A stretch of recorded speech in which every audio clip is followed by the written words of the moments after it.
Hello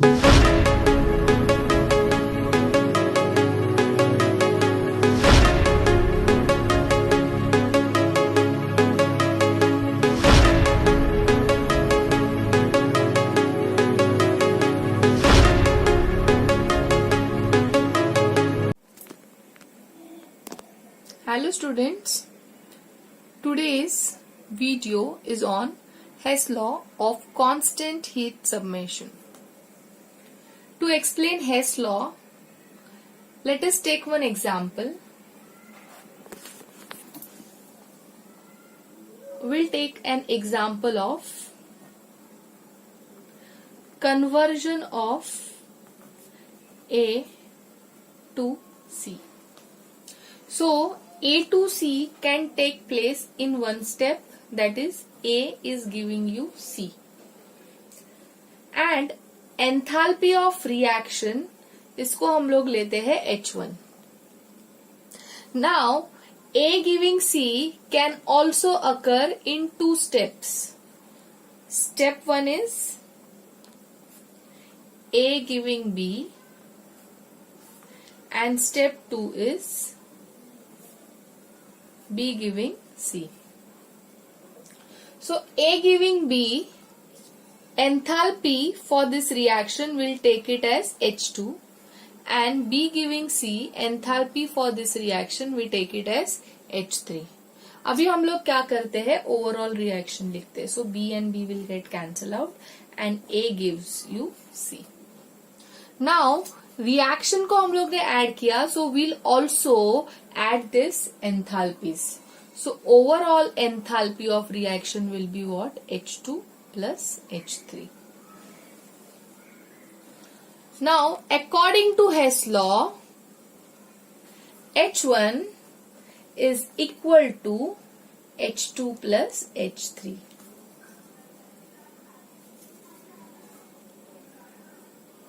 H1 is equal to H2 plus H3. This is given by Hess law. So, A is giving you B and ये जो reaction है A giving B, इसका enthalpy है H2. Now, B is giving you C. ये जो reaction है इसका enthalpy है H3. Now also A is giving you C. इसका एंथैल्पी है H1. So H1 is equal to H2 plus H3. ये किसने बताया अपने को? हेस लॉ ने बताया. So हेस लॉ का स्टेटमेंट क्या है? So just see the statement of Hess law. So there are two statements. You can memorize any one statement of it. So first statement क्या बताता है? The law states that the change in enthalpy for reaction is same whether reaction takes place in one or a series of steps. So reaction एक step में हो, that enthalpy is equal to same reaction occurring in two steps. So H1 is equal to H2 plus H3. H1 is one step reaction का enthalpy and H2 plus H3 is that same reaction occurring in step. दोनों का भी enthalpy क्या है? Same है. Second statement देखो, जो भी इजी लगे you can memorise it. Hess law can also be stated as the enthalpy change for a chemical reaction is same regardless of path by which reaction occur. Means कोई भी path से reaction हो, enthalpy of reaction will be same. Now will take one good example.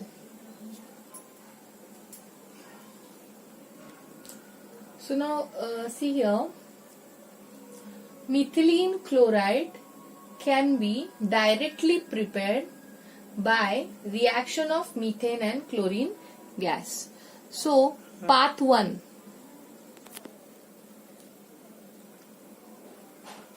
methane plus Cl2 is giving you methylene chloride plus HCl, and enthalpy of reaction is 202.3 minus 202.3 kilojoule. Now same reaction can occur by path 2 into 2 steps. 2 steps में ये reaction, whether this reaction can occur directly and also it can occur in this way. Okay, so step 1 में क्या दिया हुआ है, methane plus chlorine is giving you methyl chloride plus HCl, and then methyl chloride is reacting with chlorine to give methylene chloride plus HCl. Now we'll write down overall reaction for this. So this will get cancel out and finally अपने को क्या मिलेगा, methane plus 2Cl2 is giving you methylene chloride plus 2HCl.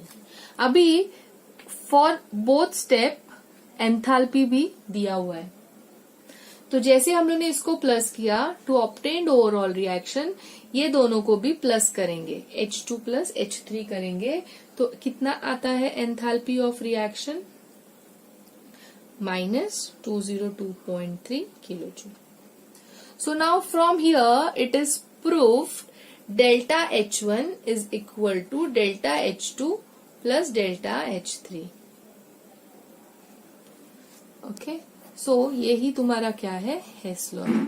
So path कोई भी follow होने दो reaction में, enthalpy of reaction is going to be same, that is the Hess law. Now what is the application for Hess law? So now suppose they have given us H1, delta H1. They have given us delta H3. So what we can do, we can calculate is delta H2. So कोई भी एक enthalpy of reaction missing होगा, तो that we can calculate by using Hess law. So Hess law is used to calculate not known enthalpy. Okay, so let's do some numerical on this. So read this question. Given the following equation, calculate the standard enthalpy of reaction. कौन से reaction का standard enthalpy निकालना है, 2Fe solid plus 3/2 O2 gas is giving you Fe2O3 solid. And ये दो given reaction से 2Al solid plus Fe2O3 solid is giving you 2Fe solid plus Al2O3 solid, और enthalpy is minus 847.6 kilojoule. Second reaction is 2 aluminium solid plus 3/2 O2 gas is giving you Al2O3 solid, and enthalpy of reaction is minus 1670 kilojoule. Now you arrange these two reactions in such a way that you should get this reaction. What you people are supposed to do, you are supposed to arrange these reactions in such a way that you should get these reactions. Okay, तो क्या करते हैं, सबसे पहले अपने को क्या चाहिए, Fe solid चाहिए, which is in reactant side. But ये जो रिएक्शन दिया है, फर्स्ट Fe solid कहाँ पे है वो फाइंड करो. So it is there in first reaction, यहाँ पे. But now here in this reaction it is in product side, but we required is in reactant side. तो हम लोग क्या करेंगे, रिएक्शन फर्स्ट को रिवर्स करेंगे. Okay, let's reverse this reaction. तो अपने को क्या मिलेगा, 2Fe solid plus Al2O3 solid will be giving you 2 aluminium plus Fe2 O3। अब रिएक्शन को रिवर्स किया, इसका मतलब एंथैल्पी का साइन भी रिवर्स हो जाता है। सो here it is negative but here it will become positive. Okay, ये रिएक्शन को एज इट इज लिखते हैं।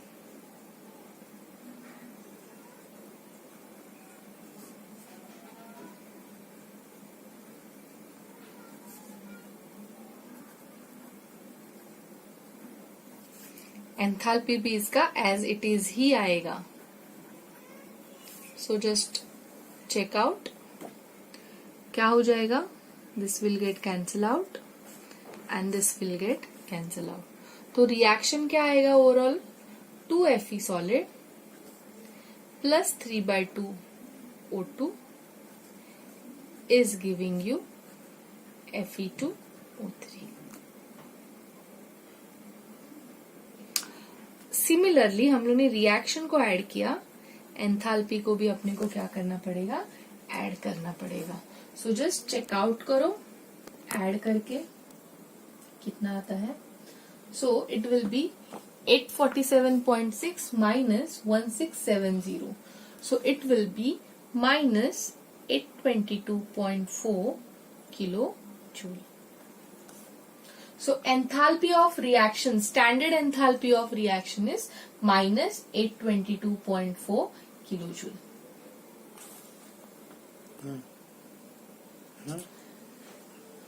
Read this question. Calculate standard enthalpy of reaction for the reaction between ethene with water to form ethanol from the following data. Data में क्या दिया हुआ है, ethanol plus O2 combustion करके CO2 plus water दे रहे हैं and enthalpy is minus 1368 kilojoule. Ethene के combustion पे 2CO2 प्लस 2 वाटर मिल रहा है and enthalpy, standard enthalpy of reaction is minus 1410 kilojoule.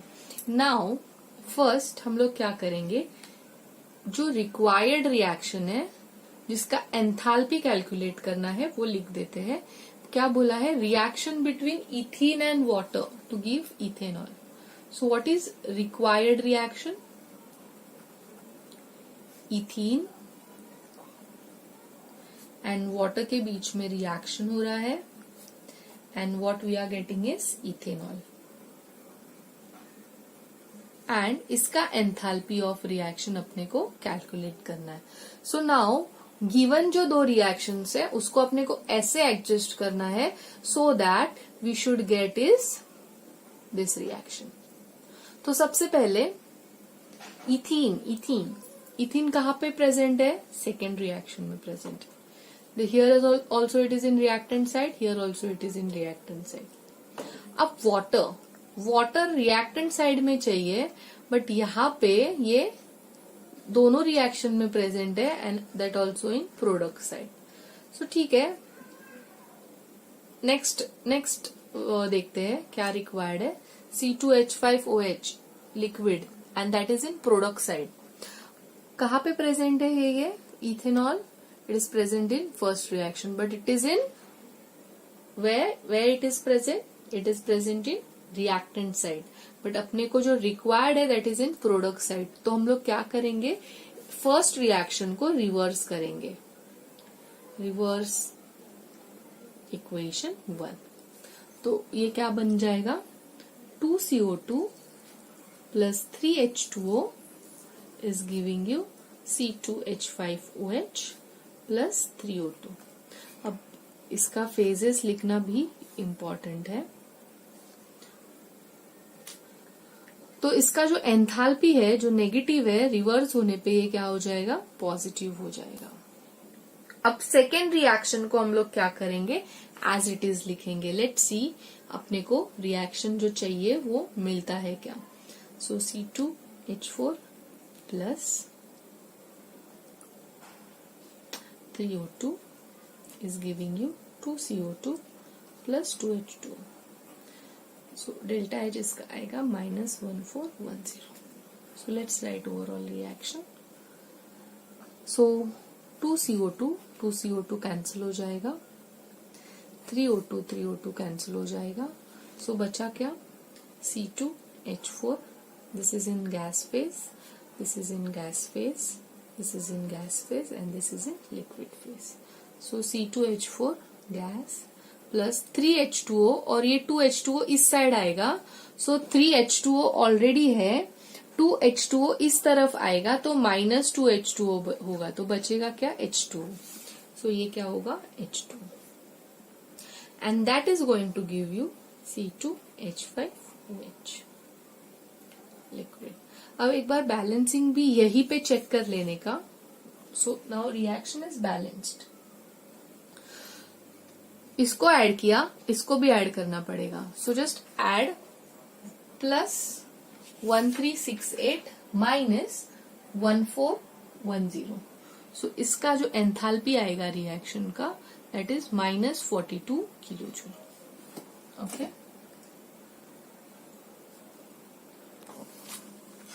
so last numerical on this topic.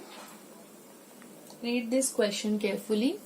Calculate the standard enthalpy of formation of acetic acid from the following data. So formation enthalpy calculate करना है acetic acid का. So let's write required reaction. Formation reaction of acetic acid. So यहाँ पे product तो fix है, that is acetic acid. Now this is made up of, deciding करना है किस किस से बना है. सो इसके अंदर क्या है, कार्बन प्रेजेंट है. सो कार्बन का जो स्टैंडर्ड स्टेट है that is graphite. So C graphite आएगा यहाँ पे. प्लस हाइड्रोजन भी प्रेजेंट है. Standard state of hydrogen is H2 and that is also in gas phase, and oxygen present here, O2, and that is also in gas phase. So let's balance it. Balance करते हैं इसको. So carbon कितना है, 2 carbon present है. Hydrogen कितने present है, 4 present है, so 2, and there are 2 oxygens which is already balanced. So this is your reaction, और अपने को अभी इसका एंथैल्पी कैलकुलेट करना है. Now what is given data, formation of CO2.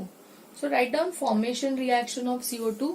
First reaction, CO2 तो अपने को पता है ऑलरेडी अवेलेबल है, एंड वो 1 मोल ही होना चाहिए. बैलेंसिंग तुम्हारा वैसा करना है. सो here it will B C graphite plus O2 gas. Okay, reaction balanced हो गया. और एंथैल्पी जो है ये रिएक्शन का, that is minus 393.3 kilojoule per mole. Next is formation enthalpy of water is given. So we'll write down formation reaction of water and it will be in liquid state, that is the standard state. Water is made up of hydrogen gas plus O2 gas. Balancing करेंगे but यहाँ पे 1 mole ही रहना चाहिए. So here it will be half. और इसका जो enthalpy है रिएक्शन का, वो कितना दिया हुआ है, माइनस 285.8 किलोजूल पर. नेक्स्ट क्या दिया हुआ है, combustion enthalpy of acetic acid. Third reaction, acetic acid क्या हो रहा है, कंबर्स्ट हो रहा है. सो CH3COO H plus O2 will give you CO2 plus H2O. Any hydrocarbon on combustion gives CO2 and water. So liquid state, gas state, इसका gas state and इसका liquid state. अब इसका एंथैल्पी दिया हुआ है माइनस 875 किलोजूल पर मोल. अभी we have to arrange these two reactions in such a way that we should get this reaction. Okay? So क्या करेंगे, फर्स्ट चेकआउट करो कार्बन ग्रेफाइट कहाँ पे प्रेजेंट है. सो it is present in first reaction, but यहाँ पे 2 है, 2 और यहाँ पे 1 ही कार्बन है. सो अपने को फर्स्ट रिएक्शन को क्या करना है, मल्टीप्लाई करना है 2 से. ओके, सो 2 से मल्टीप्लाई करके रिएक्शन लिखते हैं. 2C graphite plus 2O2 is giving you 2CO2. अब एंथैल्पी में भी अपने को क्या करना पड़ेगा, 2 से मल्टीप्लाई करना पड़ेगा. 2 into माइनस 393.3। अभी इसको हम लोग मल्टीप्लाई करके आंसर बाद में लिखते हैं। अभी नेक्स्ट स्टेप चेकआउट करते हैं क्या है। Now next is 2 hydrogens. So hydrogen कहाँ पे प्रेजेंट है, यहाँ पे प्रेजेंट है। Again it is 1, so again हम लोग क्या करेंगे, सेकेंड रिएक्शन को भी क्या करेंगे, मल्टीप्लाई करेंगे 2 से। तो तुम्हारा रिएक्शन क्या आ जाएगा, 2H2 plus O2 is giving you 2H2O। सबका फेज अपने को लिखना है, डोंट फॉरगेट, ये लिक्विड स्टेट में आएगा। एंथैल्पी भी क्या होगा, 2 से मल्टीप्लाई होगा, 2 इंटू माइनस 285.8 किलो जूल पर मोल। अभी ऑक्सीजन नेक्स्ट, CH3COOH जो कि प्रोडक्ट साइड में है एंड यहाँ पे रिएक्टेंट साइड में है। तो अपने को क्या करना पड़ेगा, रिएक्शन को उल्टा करना पड़ेगा। So what will do, will reverse third reaction. इसको मल्टीप्लाई करके आंसर बाद में लिखते हैं। So let's reverse the reaction. So it will B CO2 plus H2O is giving you CH3COOH plus O2। और एंथैल्पी भी क्या हो जाएगा, अपोजिट साइड में आ जाएगा। ओके, सो ओवरऑल रिएक्शन लिख देते हैं। ओवरऑल रिएक्शन में क्या हो रहा है, just check out. So now check this reaction. इसको बैलेंस नहीं किया है, so just balance this reaction. Here it will be 2,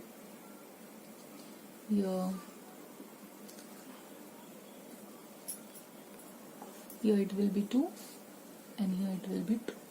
यहाँ पे भी मैं कर देती हूँ, यहीं पे करना चाहिए था बैलेंसिंग। सो ध्यान में रखने का, बैलेंसिंग करने का, अदरवाइज फिर आगे प्रॉब्लम होता है। सो नाउ बट कोई बात नहीं है, बैलेंसिंग रह जाता है तो भी बाद में ऐसे ही रिमाइंड हो जाता है बैलेंसिंग करने का। तो ये जो है वो कैंसल आउट हो जाएगा, 2CO2 and 2CO2, 2H2O cancel out हो गया। फिर 2O2 कैंसल आउट हो गया, बचा क्या, 2C graphite plus 2H2 gas plus O2 gas is giving you CH3COOH liquid। अभी इसको क्या करते हैं हम लोग, मल्टीप्लाई करते हैं। एक बार अपने को रिएक्शन आ गया तो अभी हम लोग क्या करेंगे, एंथैल्पी को मल्टीप्लाई करेंगे। सो मल्टीप्लाई करने के बाद इसका आंसर आता है -786.6 किलो जूल। सिमिलरली यहाँ पे इसका मल्टीप्लीकेशन पे आंसर आता है -571.6 किलो जूल।